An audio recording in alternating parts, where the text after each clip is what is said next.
This is Ham College, Episode 3 for March 31st, 2015. This episode of Ham College is brought to you by Icom. Out from the shack and into the sun. Brighten your day with Icom.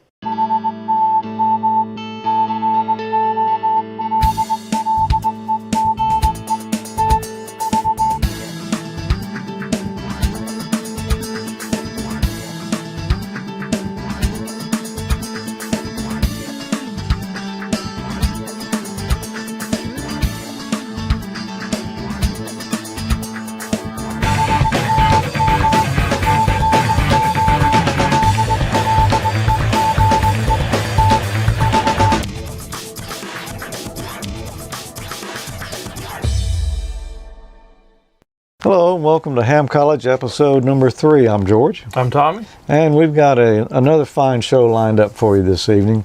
We've got a few experiments we're going to do, a little testing in more than one way tonight. Yeah, that's going to be fun. And we're going to do some more review of the question pool. We sure are. And we've got a chat room going as we always do during Ham College, and that is AmateurLogic.TV/chat. And if you're in the chat room on YouTube watching the live stream, we can't see that, so come over to this chat room and we'd like to have you over there so we can have some interaction later when it comes chat room time. Yeah, we do. So let's talk about some of the things that were in the last episode here. We talked about early radio receivers, didn't we? Yeah, did a demonstration of crystal radios. We actually did. We use a Vectronics kit. I don't think there's a ham around that didn't like crystal radios. I bet every single one of us pretty much had one. Pretty much. At some point. I don't know how many I had. It was a lot of them, and none of them worked really until I was grown did I finally get some to work. Oh yeah, I had one that worked. I used to lay up on my bed and listen to it. Yeah, it was like I said, I lived too far from a radio station, I think, when I was a kid for it to work. We used an oscillator there. You could see that in the photo. Just as an AM transmitter, that's not really a transmitter, but it kind of is. It generates a frequency. Yeah, you know. That's a radio station in a box. We've been covering questions about call signs, and we're going to do some more of that today. But we're also going to get into a little more technical stuff, and we'll have a little fun with it. Yeah, a little bit of theory and stuff. Looking forward to that. Yeah, well, right now I think it's time we get on into the history lesson for tonight. You know, we've covered the things in the last few months that you mentioned, radios, spark gap transmitters, early receivers, and so forth. So all that stuff's powered by electricity. Mm-hmm. So let's take a look at some different properties of electricity, one voltage in particular this month. Yeah, we're gonna focus in on voltage. Yeah, focusing on voltage. Now, by definition, voltage is the change in electrical potential between two positions. At times you may hear voltage referred to as electrical tension. I've heard that in the past. Voltage was named after Italian physicist Alessandro Volta. While Volta didn't invent the battery, he's credited with making the first chemical battery. It's called a voltaic pile because it consisted of a pile of, that's almost a tongue twister. Yeah. A pile of pairs of copper and zinc discs. And that's an interesting looking contraption. That's what that is. When I saw the photo and you sent it over, I didn't think that was a battery, but it is, huh? Yeah. Voltage can be thought of as pressure on electrons to move it through the circuit. This is very similar to the pressure on the water hose that moves the water through. A 12-volt battery will exert twice the pressure as a 6-volt battery. Voltage can push electrons into a component such as a resistor. This creates current. Voltage is proportional to current. If the voltage increases, the current also increases by the same amount. Of course, there are a lot more factors involved in electricity than just voltage alone. We'll be covering more of those in the future. We put a detailed and understandable format together for some of the others. Oh yeah, there's going to be a lot to cover, and if you'll see my shirt here tonight. Yeah, just checking that out. It's pretty appropriate for tonight's show. It's the law, Ohm's law. It's not just a suggestion, it's the law. And we're going to be covering that thoroughly in the future. But tonight we're just going to talk about voltage because we've got some questions from your exam on voltage. Right. And in the future we're going to try to keep the projects kind of in context and some of the history in context of what's in the question pool. With what we're studying at that time. I like this meter here, Tom. Man, the detail that they went into, the engraving on the front of that, and all, that's really it's pretty cool. nice. It's very nice. I ran across that picture. I thought it was pretty impressive. Yep. Well, do you think it's time we did a little project? Let's do it. This right here is the world's most popular voltometer. It's a Simpson 260. You can find these at Hamvention still. And you might wonder, with all the digital meters that are out there today, why would you want an analog one? Well, there's just a lot of reasons that I still love an analog meter. Because you can just kind of glance at it and see that something's going on. Yeah, something was Going a on. little blurry there. Huh? Something was going on. Yeah. So let's look at a few of the batteries we brought here. First off, I've got this 12-volt battery that we use to power our spark gap, and it's a 12-volt, 7.5 ampere hour. Pretty good sized little battery. If we want to measure that on our voltmeter, the first thing we need to do on one like this is put it on positive DC and select a voltage range. We need to pick out a range here that's greater than the voltage we're going to measure. So in this case, we would go to the 50 volt scale because the next lowest one is 10 volts. If we had it on the 10 volt scale, we touch our probes on there, that meter's going to slap all the way to the end, and that's not good. So we put it on the 50 volt scale here. You want to do the honors, Tommy? Sure. So we're on the 50 volt scale here. That means if we're looking across here, one of these scales, and we're on DC with the switch, so we look out here at the DC ones, these are the black ones, one of those has 50 on it. So that's the line of numbers we're going to work with.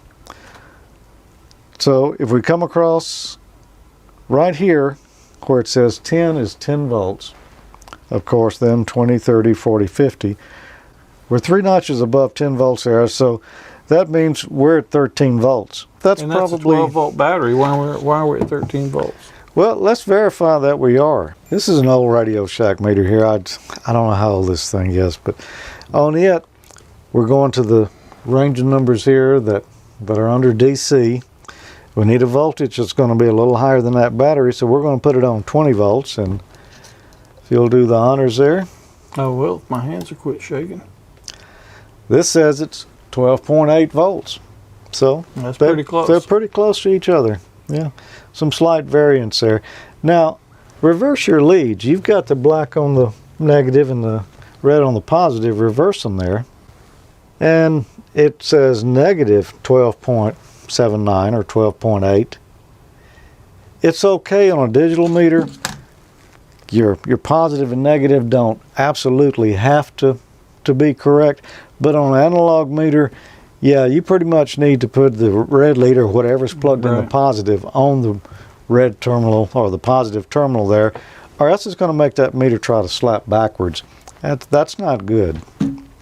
I've got one more digital meter over there. Let's take a look at it. Now, what we were showing you on this one, we need to select a range just like we did on the Simpson there. But here's another one that's called an auto ranging meter, and you'll see a lot of these today. On this one, it selects a range automatically when you connect to your battery or whatever it is you're measuring. You'll notice that there's 2 different V's on here for voltage. There's one of them that has a straight line with a dotted line up under it, and another one looks like sort of like a waveform there. The one with the straight lines is DC voltage. The ones that has the wave on it, that is AC voltage. Of course, the battery is DC. So we'll put our meter here on DC. The little end of the range there says that we're looking at millivolts now, and you can see it's really jumping around. Tommy's going to hook it up there. 12.77. Did say 12.78. So still, you know, within pretty close. Yeah, within a few millivolts of each. Now the end of the scale here says volts now, because it's auto ranging. It's going to select which range it needs to be in. That's good sometimes, but sometimes it's not. You want to select the scale that you're going to be working with. You can still do that on a meter like this. You can hit the range button there, and you can force that decimal point to move around. Of course, it's going to overflow if we go too far there. Let's look at some batteries. You'd say this one's a 12 volt. Pretty good sized battery. This is a D cell right here. What's that going to measure, Tommy? It's going to measure about 1.5 volts. Well, let's find out. We're on the 2.5 volt scale, so that's going to be top set of black numbers there. You can't really see it from here, but just take my word for it. It's coming up to 1.6. That's a volt and a half. If we went down to the next size, this is a double A right here. Is it less voltage? It's smaller. It'll be a volt and a half. Yep, 1.559. Yep. Still a volt and a half. Just the capacity's Yep. less. And we'll go into that The amount, actually later yeah, as well. how much current it can supply. Here's a triple A. That's about half the size of that double A there. Still 1.558, so still a 1.5 volt battery. I skipped the C cell. We know what it's going to be. It's going to be 1.5, of course. 1.59. Now, this one right here, this little button cell, that's way smaller than any of these other batteries. And I probably use more of those batteries than any other. Yeah, that's what's that goes in a lot of things. I don't remember the number on this one. LR44, Yep, 1.5 volts. yep, 1.5. So all of those are a volt and a half. Typically, a single cell is a volt and a half with carbon zinc batteries here. It'll be a different voltage with different chemical combinations. Right. All right, let me move. Right, so back like around. a NiCad battery of this size is only going to supply 1.2 volts. How do you make voltage, or the different ways that you can get voltage or electricity? Well, the simplest one there is, and let me get my cheat sheet out here before I forget it, is static electricity. And I've just got a few pieces of paper there. What I'm going to do is, well, I'm going to take this hairbrush, brush it a little bit. I'm sure most of us have probably done this in science class. There we go. Oh, there you go. Got one that time. So anyway, static electricity. And you can do that with a balloon and wool and a bunch of different things. Oh, yeah. Or it's real easy to do in the wintertime when you slide across the car seat and grab the handle. Yeah, it's real popular in low humidity environments. And another way to make electricity is electrochemical, and that's a battery. Mm-hmm. There's another way, electromagnetic. And Yeah, so we can demonstrate that. yeah, the same principle your car alternator uses, almost any generator. Yeah.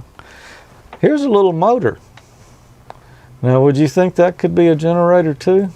Oh no, that's just a motor. That's just a motor. Well, let's find out. I'm just going to spin this little motor with my fingers and let's see what happens.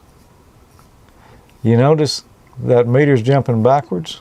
Yeah, spin it the other way. Yeah, this is DC. If I spin it the other way, Oh, nice. yeah, we can see we're generating a little bit of electricity there. It's DC. I can't read the scale from here. It's way less than a volt, less than a quarter volt. 0.2 volts. I'll buy that. Just by spinning the motor there. Spin it backwards, it's the opposite polarities. Somebody in the chat room suggested we hook the batteries up in series. Yeah, let's do that. We weren't really going to talk about batteries today so much.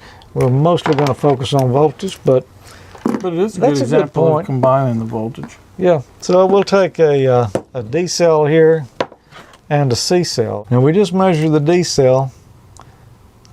We've got approximately a volt and a half there. If we put it in series with the C cell, we got 3 volts. They All just right. add together. Yep. Now I don't have the stuff here to do it with. If we put them in parallel and measured them, we'd have a volt and a half. Yeah, but you just that- have more capacity. Yeah, that's something we're going to get into all of those type of things in the future. Voltage, current, resistance. Yeah, that's fun stuff. Batteries. I've always been fascinated with batteries ever since I was a little kid. Yep, my shirt here explains it all, but we're not even going to talk about my shirt today. It's Just there's something to think about. it's something to think about. Just don't break the law. It's the law. You can't break the law, really. Static electricity, electrochemical, electromagnetic. There's another type or way of generating electricity, isn't it? What is it? You brought it with you. Oh, yeah. Yeah.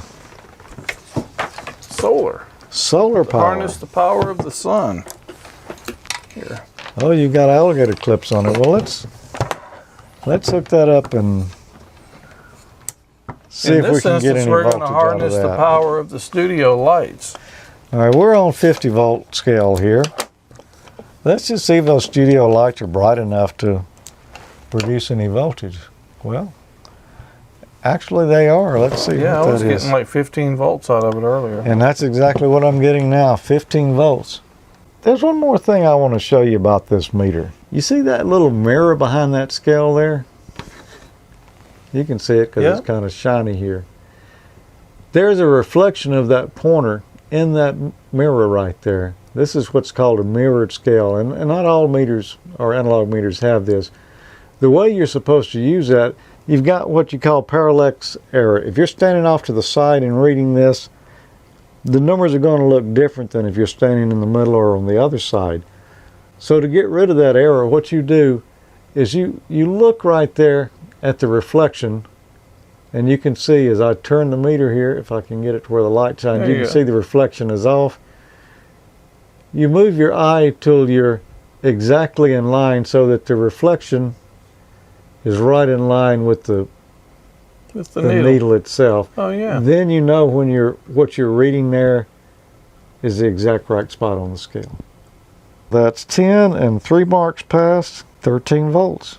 So there you go. Excellent. That's what a mirrored scale is all about. I picked this exact meter out on purpose because of that mirrored scale. You know, I went to the Hamfest here in Jackson a few years ago, and a guy there was rebuilding these Simpson 260 meters. He had a lot of them there. Yeah, I remember when you bought that. But I don't remember what I paid now. It was less than $100. $60. 60 bucks.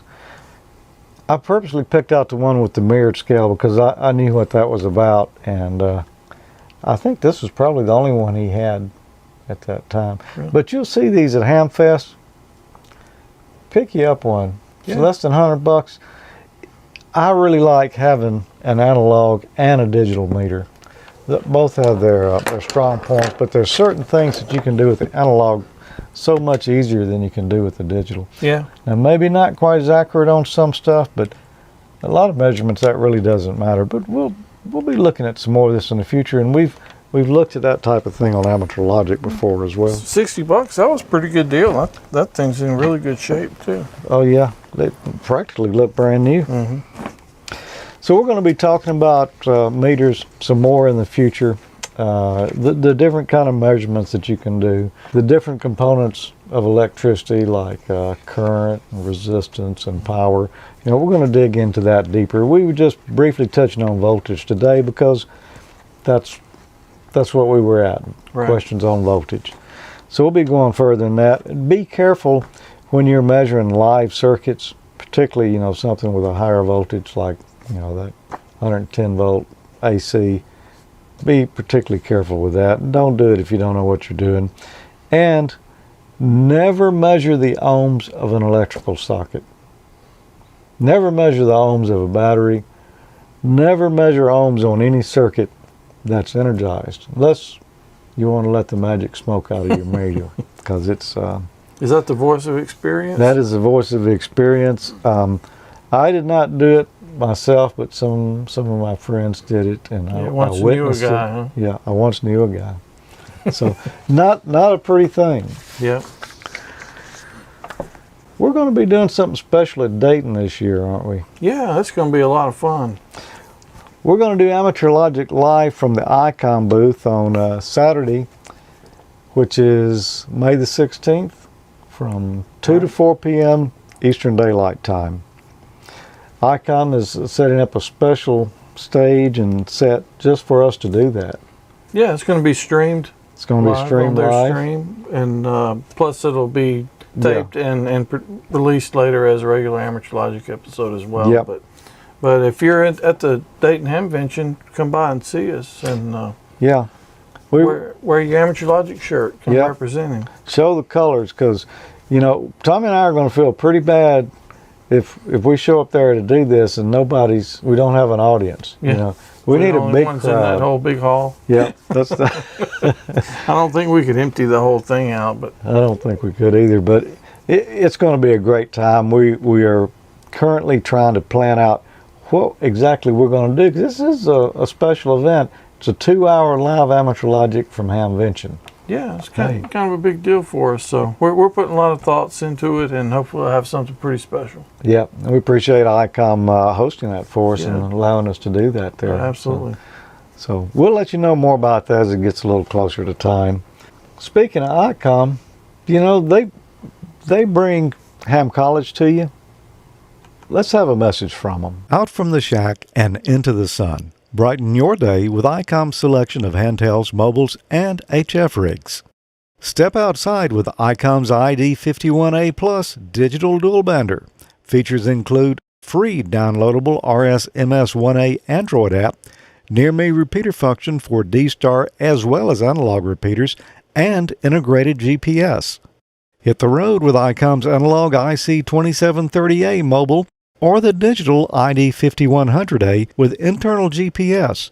Both radios include optional Bluetooth capability for a hands-free operation, 50 watts output power on both VHF and UHF, and a large backlit screen for high-contrast viewing. Get mobile with Icom's IC7100 D-Star radio, which provides multiband and all-mode communications and an angled control head and touchscreen for user-friendly operation. For solid HF operation this season, try Icom's IC7600. This rig offers advanced DSP technology and 3 IF roofing filters, dual watch on the same band, and LED backlighting on an ultra-wide 5.8-inch display. Let Icom brighten your day with their selection of handhelds, mobiles, and HF rigs. Make sure you visit IcomAmerica.com/amateur today for more information on Icom's complete line of amateur radio products. Well, let's get on into a few questions here and try to get some people prepared to take their exams. All right. So the Amateur Radio Rules and Regulations are FCC Part 97, and you can download them at this address right here from the ARRL. If you want to study the questions and the questions that we're actually using right here, ARRL.org/question-pools. and that's where you can find all of these questions that we're going to be going over here. So let's get on to our first question here tonight. Tommy, what is the ITU? A, an agency of the United States Department of Telecommunication Management. B, the United Nations Agency for Information and Communication Technology Issues. Or C, an independent frequency coordination agency. D, a department of the FCC. And which do you think it is? Well, I got a funny feeling it's B. A funny feeling it's B. Well, you're right. A United Nations Agency for Information and Communications Technology Issues. You know, they coordinate between all the different countries to make sure that people are using the right bands and frequencies for the right modes of communication. Now, I'll be honest with you, because I actually thought that it was not that one before, because last month we talked about United Nations and it was not the right answer, and I kind of second-guessed myself at first. But yeah, an agency of the United States Department of Telecommunications. No, not the United States. It's the International Telecommunications Union. right. C, an independent frequency coordination agency. No, Yeah. I don't think we would get an independent to work with all the different countries in the world that And easy. it's not Department of the FCC, because that's not international. No. That is showing us the 3 different regions of the International Telecommunications Union. In the blue there, you can see the United States, North America, South America. Mm-hmm. Over there in the yellowish color, you can see the next region, and then Europe purple. and Africa. Yep. Next question, though. Why are the frequency assignments for some U.S. territories different than those in the 50 states? A, some U.S. territories are located in ITU regions other than Region 2, All right. And by the way, we are in Region 2. the blue. Yep. B, territorial governments are allowed to select their own frequency allocations. C. Territorial frequency allocations must also include those of adjacent countries. And D, any territory that was in existence before the ratification of the Communications Act of 1934 is exempt from FCC frequency regulations. Well, is it my turn? It is your turn. Well, I'm going to reason these out here. Let's start at the bottom of the list. D, any territory that was in existence before the ratification of the Communications Act of 1934 is exempt from FCC frequency regulations? No. I know that one's not right.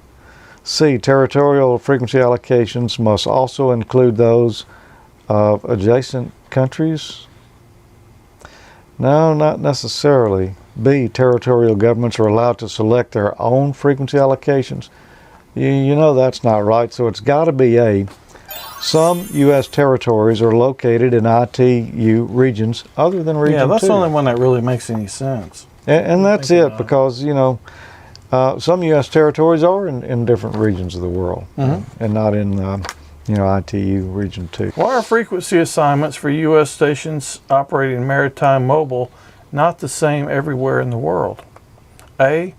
Amateur maritime mobile stations in international waters must conform to the frequency assignments of the country nearest to their vessel. B. Amateur frequency assignments can vary among the 3 ITU regions. C. Frequency assignments are determined by the captain of the vessel. Or D. Amateur frequency assignments are different in each of the 90 ITU zones. 90, huh? Yep. So this is your question, Tommy. So what do you think? Okay, so I'm thinking it's going to be...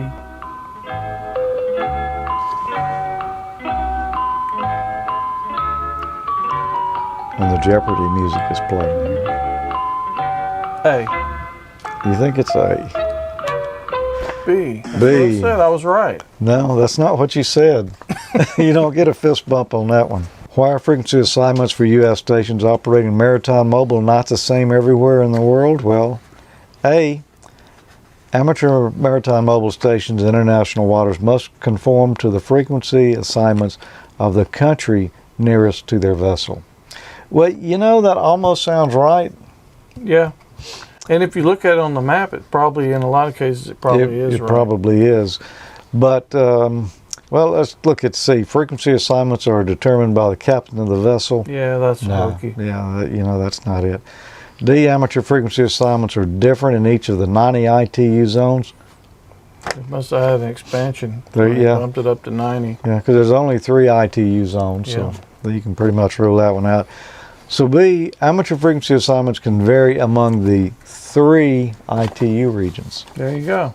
And that's it. So not too terribly hard to reason out there. What type of international communications are permitted by an FCC licensed amateur station? A, communications incidental to the purpose of the amateur service and remarks of a personal character. B, communications incidental to conducting business or remarks of a personal nature. C, only communications incidental to contest exchanges. All other communications are prohibited. D, any communications that would be permitted by an international broadcast station. And this one's mine. It's yours. All right, I'm just going to reason them out here. D, any communication that would be permitted by an international broadcast station. We are, I don't even know what that means. Do you ask an international broadcast station if it's okay for you to do something? No. And the rules wouldn't be the same for international broadcast station either. We're not broadcasters, we're amateurs. So you know the word broadcast just kind of, we'll throw it out immediately. C, only communications incidental to contest exchanges. All other communications are prohibited? No. You can talk to foreign countries. It doesn't have to be a contest. B, communications incidental to conducting business or remarks. Nope. When you hear that word right there, you know that's wrong. Yep. You Business. can't conduct business on amateur radio. So all we got left is A, communications incidental to the purposes of the amateur service and remarks of a personal character. And there are some personal characters. There you go. With which countries are FCC licensed amateur stations prohibited from exchanging communications? A, any country whose administration has notified the ITU that it objects to such communications. B, any country whose administration has notified the ARRL that it objects to such communications.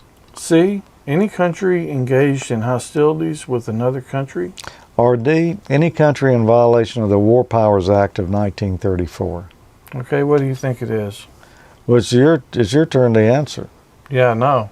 What do I think it is? Yeah. I know what it is. Yeah, I know, because you typed all the answers in. Yeah. And with any country whose administration, well, let's reason them out. Let's just start at the bottom like we did before. Any country in violation of the War Powers Act of 1934. I've never even heard of that. Any country engaged in hostilities with another country. Number C there. B, any country whose administration has notified the ARRL. That's not going to be it, because the ARRL is just It has nothing to do with it. Yeah. Or FCC licensed amateurs. Any country whose administration has notified the ITU. I'm thinking it's A. A? Well, let's just see. And you're correct. All right. Fist bump. All right. One more time. All right. It's the ITU. You know, that's the International Telecommunications Union. Those are the folks who coordinate the frequencies throughout the world. If a country notifies them that, hey, they don't want amateur radio going on there, that's the answer. The Yeah. others, nothing to do with the War Powers Act. A country can be engaged in hostilities with another country. You could still talk to them if it's permitted. And the ARRL in answer B there, ARRL has nothing to do with the actual laws. Yeah. You know, some of these are kind of tough, so you got to really think through a lot of them. Yep. But Yeah, you really do. And you know, right now, you don't have to worry about that too much because there's only 2 countries that have notified the ITU that they object. and they are. And they are North Korea, or the Democratic People's Republic of North Korea. And I don't even know how to pronounce this one. Yeah, wow. Eritrea, Eritrea. Wow, I've never even heard of that. But I Eritrea. kind of figured North Korea was on there. So we don't know the name of the second one there, but it's you can't talk to them. So I don't guess it I'm matters. not really if sure I I'm want there. to. Yeah, I don't guess I probably would either if they don't want to talk to me. So what we got next? Well, the next one, and I guess this is mine. To which foreign stations do the FCC rules authorize the transmission of non-emergency third-party communications? A, any station whose government permits such communications. B, those in ITU Region 2 only. C, those in ITU Region 2 and 3 only. D, those in ITU Region 3 only. Is it my turn? It is your turn. Okay, I'm going to say it has nothing to do with the ITU regions as to who I can talk non-emergency third-party communications. Pretty much So, narrows it down a lot. Narrows it doesn't down to A, any stations whose government permits such communications. And I am correct. All right. Way to go. When are you allowed to operate your amateur stations in a foreign country? A, when the foreign country authorizes it. B, when there is a mutual agreement allowing third-party communications. C, when authorization permits amateur communications in a foreign country. Or, I'm sorry, in a foreign language. Yeah. And D, when you are communicating with non-licensed individuals in another country. This You're one's allowed yours. to operate your amateur station in a foreign country. Okay, when you're communicating, D, when you're communicating with non-licensed, that's not right. 'Cause, C, yeah, why would Yeah. Well, you're Non-licensed not gonna talk folks. to non-licensed. Yeah. We don't talk to those kind of people. Oh, Not on the radio. okay. C, when authorization permits amateur communications, that's In a foreign language? In a No. foreign language, that's No. not going to matter. There's mutual agreement allowing third party. I say it's A, when foreign country authorizes it. And you would be correct. Ding ding. Because on B they're talking about third-party communications. Right. The question had nothing to do with third-party Right. communications. Trying And to trick you. yeah, it doesn't matter what language you're using, at least in the U.S., except when you ID. So I wouldn't think it mattered in another country. And communicating with non-licensed individuals, no, that just doesn't make sense. Right. Over 75 countries have reciprocal operating agreements with the U.S. All right, next question. Which of the following restrictions apply when a non-licensed person is allowed to speak to a foreign station using the station under the control of a technician class control operator? A, the person must be a U.S. citizen. B, the foreign station must be one with which the U.S. has a third-party agreement. C, the licensed control operator must do the station identification. Or D, all the choices are correct. And I'm glad this is your question, Tommy. It is? Yep. Only apply when a non-licensed person is allowed to speak. Actually, it's mine. think. I know it is. I was going to... I'll let you go ahead, though. No, go for it. Go for it. Well, A, the person must be a U.S. citizen. No, I don't think that is right. B, the foreign station must be one with which the U.S. has a third-party agreement. I'm going to say that's the answer right there. All right, way to go. All right. Ding, ding. C, the license control operator must do the station identification. No, it doesn't matter. You can let somebody else, if you're control operator, you can let somebody else do the ID. And D, all of these choices are correct. No. Only We one can of tell them. by the yellow line that that's clearly not the answer. Yes, you're right. Okay, All right. moving right along. From which of the following locations may an FCC licensed amateur station transmit, in addition to places where the FCC regulates communications?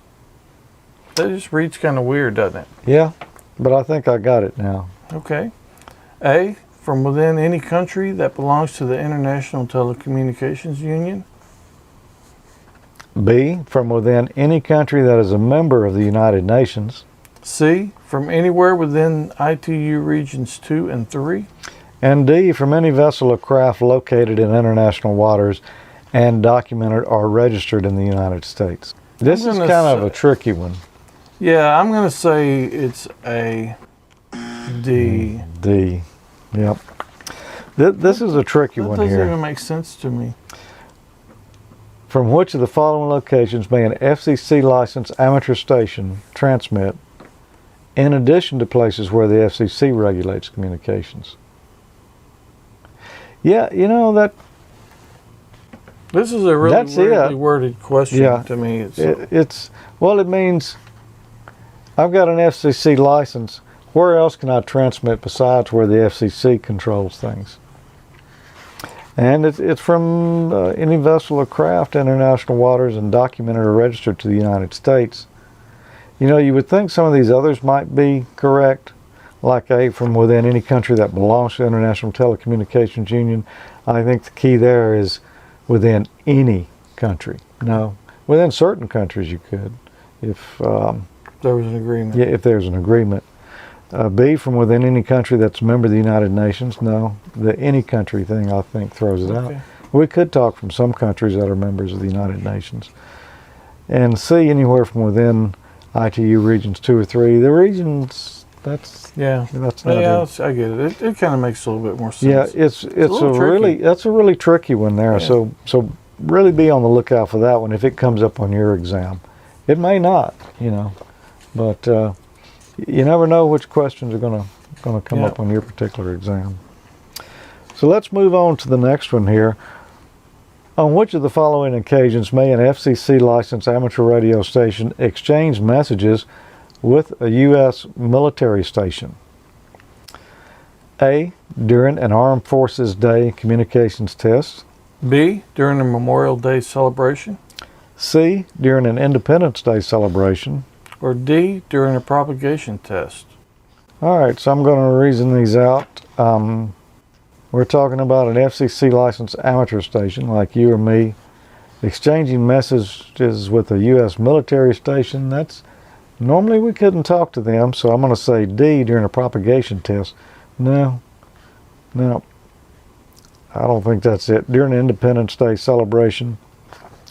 What's that really got to do with Yeah, what's that really got to do with it? During a Memorial Day celebration. Same thing. Same thing. So it's got to be A during an Armed Forces Day communications test. It is A during an Armed Forces Day communications test. Cool. Now we've been through all of the questions on your technician exam that have something to do with call signs or operating from foreign governments or countries and all that type of stuff. Yeah, those are kind of the trickier ones to me. They are. Obviously by the way I did today. Yeah, you would have flunked today, I think. I got it. No, Here, give me your license. Yeah, Mike VE3MIC said Mars or caps. Yeah, you know, some amateurs participate in that, but I think you've got to be a member to do that. I mean, just a regular amateur couldn't. Yeah, you don't have that. You're not supposed to use some of those frequencies. Yeah.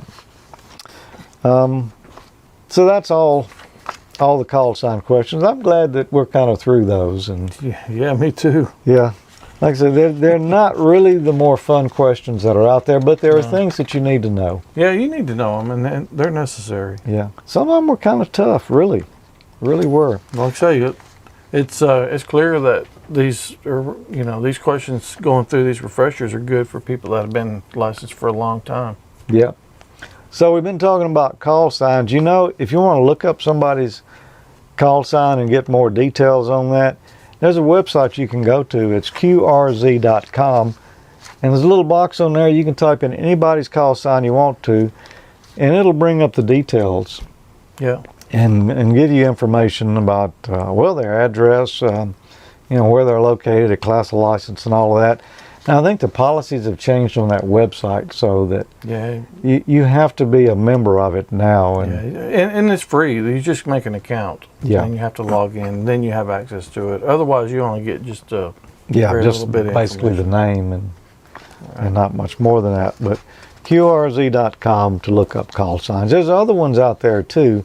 Other call sign search engines. Yeah, that's probably the more popular one. Definitely QRZ. QRZ is the more popular one. Well, we got a little time left, and we talked about voltage a little earlier. Yeah. So why don't we just take a few questions here on voltage? Okay, that sounds good. Because that's kind of a fun subject. What is the basic unit of electromotive force? A, the volt. B, the watt. C, the ampere. Or D, ohms. That one is going to be, I'm going to say, the ampere. Give me that license, man. I quit, man. I'm going home. The volt. The volt, and I just did the thing on the volt. You did. This is not a good day. Yeah. Electromotive force. EMF. Just remember that electromotive force is voltage. Because that's going to come up in several of these questions on here. And the funny thing about it is I knew that because I just actually went through this whole thing last night when I was prepping. Well, that's the way it goes. Next question. What is the electrical term for the electromotive force, EMF, that causes electron flow? And it's A, voltage. B, ampere hours. C, capacitance. D, inductance. I'm going to let you try to redeem yourself on this one, Tommy. Let's see. I'm going to go with, I'm going to say maybe it might be A this time. Wow, after I humiliated myself on the last one. Yeah. Just when I thought you couldn't do anything any dumber. You've gone and totally redeemed yourself. Redeem yourself. Yeah. Yeah. D, inductance. Nah, that's not it. No. C, capacitance. No. Ampere hours. B. Nope. Voltage. Just remember electromotive force and voltage, and you'll be okay. Yeah, and the key is flow. Flow. Yeah, voltage is electron flow. Yep. Or electromotive force. Or electromotive force. You'll see that come up a lot different places. They're using which is not a word that I would normally think of for, for something like that. But that's I'm what sure it that's is. why they put it there. Yeah. Let's stump up George and Tommy. Big tap of them. Next question. Which instrument would you use to measure electric potential or electromotive force? A, an ammeter. B, a voltmeter. C, a wave meter. Or D, an ohm meter. Or E, a Simpson 260. Yep. So we used that a little earlier. Well, let's see. You answered the last one. I'll answer this one. What would I use to measure electric potential or electromotive force? This is pretty much a freebie, man. Yeah. Electromotive force, we know that's got something to do with voltage, so it's not D, an ohm meter. It's not C, a wave meter. It's B, a voltmeter. And it's not A, an ammeter. Gotta be B. And there we go. Gotta be B. Gotta be B. Yep, a voltmeter. Of course, this is an ohm meter and an amp meter and all of that too. Yes, so maybe I shouldn't have shown that. But we got one final question here. All right. I don't know how they've been doing in the chat room. I have not been watching it. Yeah, but, we're going to find out here in a minute. I'm almost scared to look. Yeah. So last question for this episode. What is the correct way to connect a voltmeter and a circuit? A, in series with the circuit. B, in parallel with the circuit. C, in quadrature with the circuit. Or D, in phase with the circuit. And this is yours. Okay, well, I'm going to say, I guess I'll reason them out, but in series, that wouldn't be the way you wanted to measure volts. No, I don't think so. The answer is B. In quadrature, I'm not even sure what that means. No, I wouldn't for a voltmeter. Yeah. So, you just hook it up in parallel, which means that positive to positive, negative to negative. Yep. So, and it's not in phase with the circuit either. Right. Yep. So just like we showed you a little earlier, it's in parallel. We took the battery and we just connected just across positive and negative there. On the 15th of each month, Icom is proud to sponsor AmateurLogic.TV with hosts George Thomas, Tommy Martin, and Peter Barrett. This looks a little crude, but roughly here's what I have. The bottom trace here is ground. While the elements will jiggle some, they're actually not too bad. It's light. After putting it together, I decided to test everything, so I ran in 12 volts, and I'm measuring the output here. No, it's not too windy right now, Jim. It was yesterday. Actually turn that into a scanner capable of tuning across a wide range of frequencies. Whoa, okay. What is this called? We're in the antenna switching matrix. Any one of our 6 broadcast transmitters could be connected to any of the 22 antennas via the switching matrix. Down in Melbourne, apparently they tune up their radios different than we do, Tommy. Oh, yeah? Now, the FM 900 is tough. Seriously tough. We finally arrived. Man, we were in Ham Nirvana. Again. Boy, what a great time. And as happened last year, we still haven't got all the way through the flea market yet. No, we've hit about a fourth of it, but we're going to have to strike a trot. Well, the moment of truth has arrived. I've attached a B and C connector to the antenna terminals here. I've got plus 12 volt in ground power coming in here. It's going to my power supply. That I'm supplying it with 13.8 volts. And I personally am so thrilled that George got the special award. Well deserved, my friend. That's really cool. What about the Super Bowl, Emil? Did you go to the Super Bowl, or were you at home operating that night? Tuning my amplifier, and I lost power in the shack, and went outside. The house lost power. The whole neighborhood went out for about 30 minutes. I don't know what happened. Wow. That explains a lot.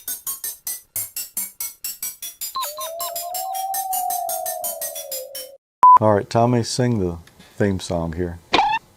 And as we like to do here on Ham College, at the end of every show, we like to chat with the chat room just a little bit before we go. Yeah, so we've got the chat room up here now, so if you've got any questions or whatever, or comments, let them loose. Yep. George, show us what happens to an electrolytic capacitor if you connect it reverse polarity. Well, I didn't see the question when you asked it, Mike, or certainly would have done it, but I would be more interested in what happens when you take a capacitor, electrolytic, fold the leads down around the outside, charge it up, and then throw it to Tommy. Yeah, you're going to have to mute the microphones. Yeah? It's not that kind of show. It's not that kind of show, is it? You know, electronics is a lot of fun. I got interested in it when I was a kid, and when I went to college, I had been studying already before I got there. Of course, we started out on DC. Man, I was acing those tests. I had it all figured out. And then we got to AC, and my world changed. Yeah, it rocked your whole world. Yep, it sure did. There's a lot more to AC. When you get some frequency in there, yeah, everything changes. Yeah. Yeah, it's pretty different. Let's say hi to ElectroNoob M6HYP Morris. Hi, Morris. Hey, Morris. Glad you're with us tonight. Yeah.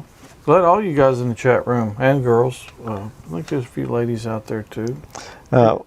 What John said earlier is he meant that the meter to correct parallax, the reflection in the mirror of the needle points true to the number. And yeah. Oh, okay. So just look at the reflection. The reflection is actually right on the scale itself. Oh, okay.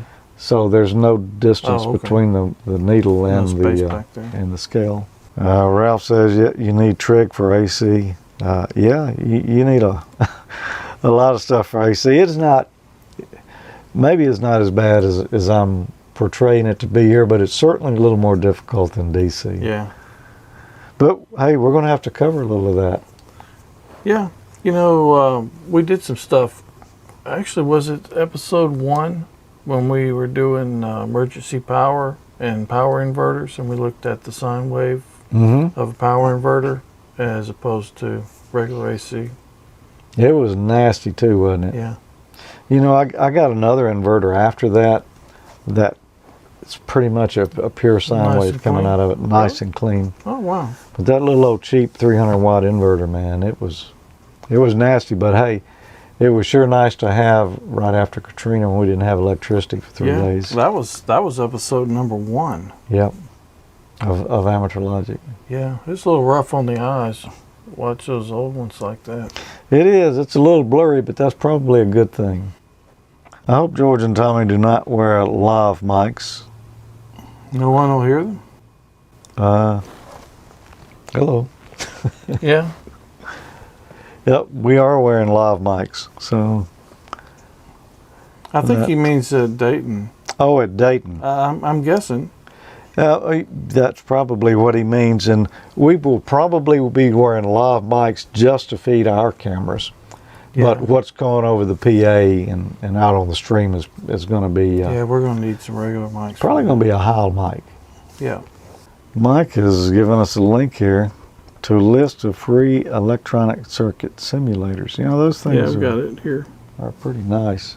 K-Tech Lab, Q-Logic. Spice.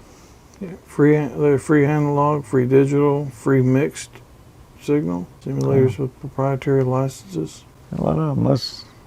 That Wikipedia page ought to keep you busy for a while looking around that. I think it will. I have not looked at this one before. A lot of them in here. Spice, LT Spice, some of those are pretty nice. You know, our friend Jimmy used to play with some of that. Oh, that's right. I remember that. Is there an electronic torch simulator? Torch? Yeah, propane torch. Oh, propane torch simulator. No, he didn't simulate that. Yeah, that was the real deal. Yeah, that was it. Well, thanks, Mike. Tommy, what do you say we call it a show? All right, let's call it that. We appreciate you being here for episode 3 of Ham College. We got more to come. We're going to get through these questions eventually. There's a lot of them in there. A lot of them are going to be the same. And if it's voltage and one of the answers is electromotive force, that's probably the right one. Yeah, pick that. Pick that. If it's, well, maybe I'll not say that because I haven't looked at all the questions yet, but it's a pretty good chance. Pretty good chance. It's electromotive force. It's the answer is voltage. Well, I guess we'll be back about the same time next month. We've got an episode of Amateur Logic coming out at the middle of April. Yeah, about 2 weeks. About 2 weeks. And we'll have another Ham College right after that. And then in about 2 more weeks. Yep. 2 weeks seems to be kind of the pace. And then in about 2 more weeks, we'll be live from Dayton Hamvention. All right. So I'm looking forward to that one. A lot of fun. Forward to all of them, really, but especially that one. Especially that one. That's going to be a lot of fun.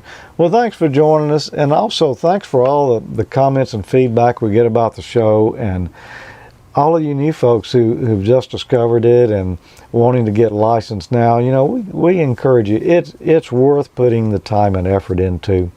You're really going to have a lot of fun with amateur radio. Yeah, you won't regret it. You won't regret it. Yeah, it's one of the best things I've ever done. Doesn't matter how old you are, if you're 5 years old or 150. Yeah. Well, maybe not 150, but you can still be pretty old. Somebody to read the questions or pretty young. Yeah. And you can get something out of ham radio. We recommend this book right here, Gordon West, Technician Class, 2014-2018. Our friend Gordo's got a good book here to help you get started. There's a lot of other resources out there. Yeah, that's a good one, though. That's one we kind of follow along with. Hamstudy.org is a website that we recommend, too, where you can go and prepare for your technician, your general, or your extra class exam. Yeah, see here it says powered by Icom. Yeah. Good resource, and we appreciate Icom, you know, helping out with that. Yeah, it's free also. So. It's free, yeah. So take advantage of it. Yeah. And you know, ham radio, just about anywhere you go in the world, if you're an amateur, you got a friend. And that's a good thing. Yeah, I'll do it. If you don't have one there, you can find one on the other end of the radio. Yeah. So. All right. Well, I've run out about stuff to say, and I've about lost my voice for this one. Yeah, I'm gonna go and find some supper. I think that's a good idea. So. All right. So 70. Yeah, appreciate you guys joining us. 73.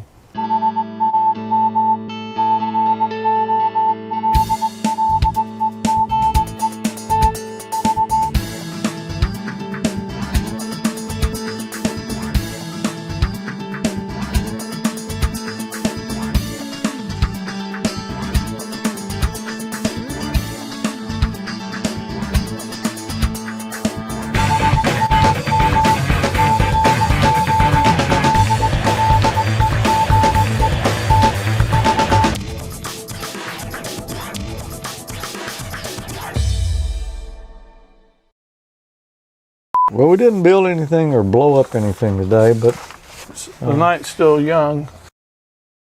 You can find those at ARRL2, ARRL.org/question.pools. Pools.